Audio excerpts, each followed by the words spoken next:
In part 1, Liam covered the strength of the Blacks going into the dance, and now we arrive at the real main event. What is the military strength of the Greens? If you missed the Blacks, don't worry about it. No one wants to learn about the treasonous bastards. In fact, we'll be scrubbing it from the internet once we finish writing Fire and Blood, the Green edition. Also, don't be a Joffrey and spoil things in the comments for the non-book readers. If you want to do that, come to our Discord server where we have a dedicated room for hot D-book spoilers. Let's start where we did for the Blacks and tally up the Greens' banners by region. In the Crownlands, things are what the fuck? There she sits across the bay on her rock, laughing at me. She's fucking laughing at me! Well, let's skip this bullshit. The only vassal worth speaking about is House Thorn. Everything else is just filler. I mean, the Greens have already began tidying up the Crownlands by knocking off Duskendale, Rosby and Rook's Rest. Sure, it's a rough start, and combined with that annoying naval blockade from the Velaryons, leading to, food shortages, some minor civil unrest in the capital. But the small folk aren't stupid, and they all know that's because Rhaenyra wants them to starve and not their beloved King Aegon. So, yeah, onto the Reach, and here things are as you would expect. Not only do the Greens hold the majority of political and military support here, but vitally, they have 2 of the 3 big names in this region, with the Tyrells staying out of it. But as we all know, the Hightowers are the true power in the Reach, and this leaves the Blacks quite outgunned in the Paradise Kingdom. This rolling storm also blows over to the Stormlands, which, as you can see, we've got the Baratheons on side, which is the house that matters, alongside 2 of the bigger houses, Swan and Wild. The Stormlands have historically been quite exceptional in military endeavours. Having the Lord Paramount on side is a massive buff to the Greens' military power, as Lord Boros is currently amassing an army of 6,000 at Storm's End. 3 times as many men as Cregan Stark is rolling out of his retirement home in the north. The Baratheons, the most famous of loyal bannermen of Targaryens, have backed the correct dragon. I hear Boros plans on calling his first son Aegon. A good, strong name, that. Now, having a look at the shithole known as the Riverlands, the real House Vance and House Bracken chose legitimacy and sided with the Greens. Originally, Lord Grover Tully sided with the Greens, but unfortunately his own blood betrayed him and usurped his position and rallied their banners for the Blacks instead. Unfortunate that Rhaenyra and her allies have resorted to elder abuse along with child killing to usurp Aegon's throne. But let's move away from the Riverlands to the Westerlands. Whoever said all that glitters is not gold has never been to the Westerlands. The Greens have the unilateral support of the Westerlands. House Lannister possesses a regional unity that means if they call their banners, the whole region drops whatever they are doing and say, "Where to, my lord?" Unlike the Starks, the Lords are happy to get stuck in, committing significant troops to the campaign immediately. It's not quite the power of the North and the Vale combined, but as the saying goes, a jack of all trades is a master of none, but often better than someone who sends fuck all. Whilst Jason Lannister, the Lord of the Rock, leads his armies, his twin brother and Master of Coin Tyland is getting stuck in, literally, and securing meaningful aid from foreign powers. The Greens can boast the allegiance of the Triarchy. This is a loose alliance of the 3 cities of Tyrosh, Myr and Lys, and with their support comes a major boost in manpower and a dog in the fight at sea. And I think that can take us perfectly to Team Green's naval power. How much oomph can they bring to the waves? The 2 big contributors to the Green naval numbers is the aforementioned Triarchy and the Red Wine Fleet. The Red Wine Fleet is often held up in the top 3 navies of Westeros and has a war fleet that can at least contend with the Sea Snake's boats if it wants to get stuck in. The Triarchy have a war fleet touching close to 100 warships. There's some strength in the Lannister fleet to be chucked in also, but it's really the Triarchy and Red Wine Fleet that give the Greens any chance of contending with the powerhouse of the Velaryons.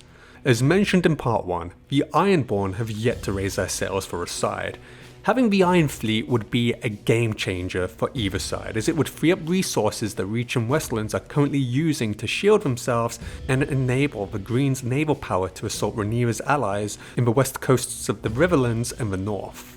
I wouldn't say it's an even fight when you side by side this with the Blacks, but with the Triarchy on board, the Greens can definitely hold their own at sea, and along with their manpower, the Triarchy also bring experience with dealing with dragons as they battled with Daemon and Corlys Velaryon previously at the Stepstones. That's the general numbers. Now let's turn to the individuals that command these forces, beginning with the figurehead. The Greens have King Aegon. Whilst the show has fleshed Aegon out to be far more likeable and well-meaning than how Fire and Blood portrays him, he's still an impatient and ruthless warrior king, and this continues despite his maiming at Rook's Rest.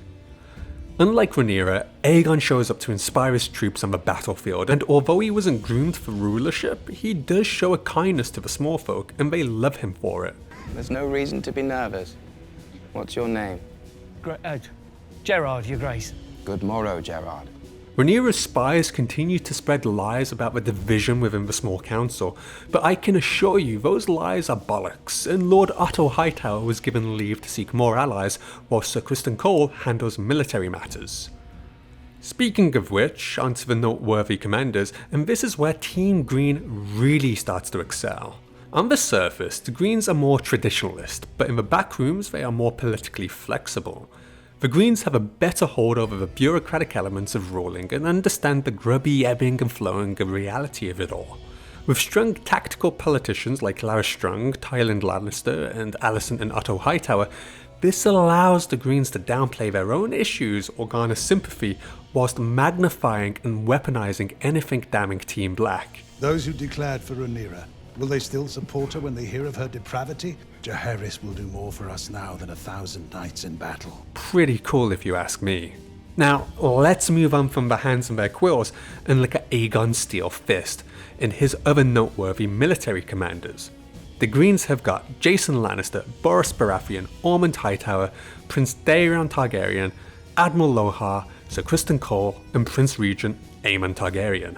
Due to the strong martial traditions, the Westerlands have a steady track record of solid dependable commanders, so Jason's likely to be very capable at the minimum. My man brought lions for fuck's sake. The Lords of Storm's End have also been consistently capable throughout history and often protect the kingdoms against Dornish incursions. Like Jace in the Blacks video, the best you can say for Daeron is that he's untested. Though under the tutelage of Lord Aemond Hightower, there may be potential for the young Dragon Lord. Admiral Lohar in the show is actually a composite of characters combining a character of the same name in the books with another character called, I can't say his name, Rydun. Both characters from the books were fierce and highly skilled naval commanders, so if this is carrying into the show, Corlys really needs to watch his back on the waves. But the two most integral commanders are Sir Criston Cole and Prince Aemon Targaryen. Criston is very capable, especially commanding from the ground, and is himself one of the finest, if not best fighters around. But like the introduction of Daemon's instability in Dragon Dreams, Condor seems to have taken that bit of both thing James said about the Kingmaker to mean he was a bit of an ineffective loose cannon. In the show, we see Criston as perpetually in over his head as Lord Commander of the Kingsguard and as Hand of the King, enforcing a myriad of rash decisions and interesting schemes. And it all seems to be a petty response to his ego not being able to take Rhaenyra's rejection of him. Fuck's sake, Ryan Condor. But when the chips are down and things need sorting out on the battlefield, Criston is your man. Like, Season 2 should have shown you all of this. He rolls with the punches, inspires his men to get going, and carries out the dirty work when and where's needed, and he formulates battle plans. So he's great to have. The Seven have blessed and shielded this host with divine purpose for the one true king, Aegon II! Aemond is now Team Green's current figurehead for all intents and purposes going into Season 3. He's the green power on the Iron Throne. The books sell Aemond as a bit of a Daemon mini-me. Both are prideful, ruthless, and quick to anger. But whereas Daemon is shown to be hot-headed and passion-driven, the show sells anime Aemond as cold and calculating, but kinda cool, bordering into sociopathic. He's incredibly ambitious, incredibly well-read, and learned in single combat, war, and politics, having seemingly dedicated his entire being to the study of rulership. As such, whilst he's less experienced in the real world than his uncle, and likely to be the lesser tactician of the two, he knows his stuff, and combined with his temperament, he's likely to be the superior strategist. From what we have seen so far, he serves as a fantastic foil to Daemon's bold, and some might even say reckless approach. He is legitimately Team Green's most dangerous player, and we haven't even gone into the destruction he can wield on the battlefield. So let's do that. Let's cap off the video with Team Green's nuclear capabilities. The Greens are struggling for winged firepower on the numbers front going into the conflict. 2 of their fighting dragons are out of action, Sunfire is severely injured and potentially even dead in the show, and Helena refuses to ride Dreamfire into war due to trauma, or just being a goddamned hippie. But that doesn't mean there isn't an argument for quality over quantity when it comes to their war-ready dragons. In the small tier, they've got Tessarion, a notably quick and fierce dragon with a well-trained rider in Daeron Targaryen. But we can't ignore the hoary old bitch in the corner. We all know who's really carrying the team, and that's Vhagar and her rider Aemond. Vhagar is the dragon that counts. She's the oldest fire breather alive, having been around since the first days of Aegon's conquest.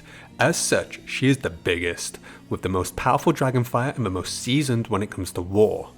Sure, some would argue that Aemond is a fair rider but not particularly special. In fact, some conclude that the reasons Meleys had an underdog's chance before Sunfire got involved was because Rhaenys was a more skillful rider than Aemond. But I call bollocks on that. Aemond may lose control of Vhagar from time to time, but he has mostly always reeled her in when needed, and during combat they've yet to lose an encounter. Aemond's always come home. The same cannot be said for his black counterparts. Regardless of skill, with what's left on Team Black's bench, it simply doesn't matter if Aemond's riding skills are mediocre, because pound for pound, in 1v1, Vhagar can annihilate all but 2 of Team Black's dragons in one bite. With Vhagar comes an insurmountable threat, not only to the soldiers on the ground, but any lone dragon in the sky, and he still has 5 more years of experience than some of Team Black's newly anointed riders. And that's the Greens addressed. As we look at the map, we can see that Team Green has most of their strength originating from the south. They are leading in terms of quantity of navies under their command, and while they are outnumbered with the flying nukes, they've undoubtedly got the most important one that can send all but 2 of Team Black scurrying, and this is all currently headed by a cold, ruthless pragmatist who has shown his affinity for laying traps alongside top-notch political and bureaucratic support. Which side are you on in this conflict? Be sure to let us know in the comments. Thanks for watching. Any black supporters will be executed. You've been warned.